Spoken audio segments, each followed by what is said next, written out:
चलाई हो तू गोली और बम हो। ऐसा है क्या? ए हो होता मोर दोसरा से शादी ये सनम हो। आके ना चलाई हो तू गोली और बम हो।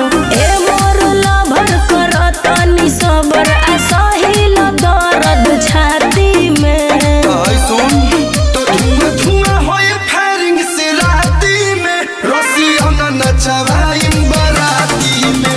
हल भले मच जाए तोर पार्टी में रसिया ना नचवाई बराती में।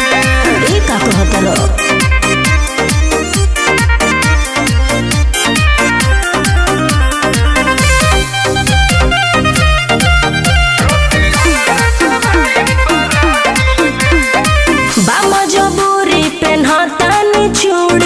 बुझ समस्या बा भारी हो। लेके तू काटा हो धरी का गाटा कर जनी रंगदारी हो।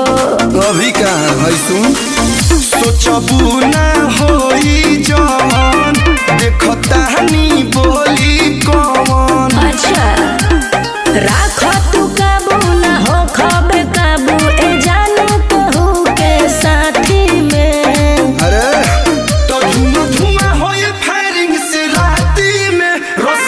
नचवाई बराती में खल भली मच जाई तोर पार्टी में रसिया ना नचवाई बराती में।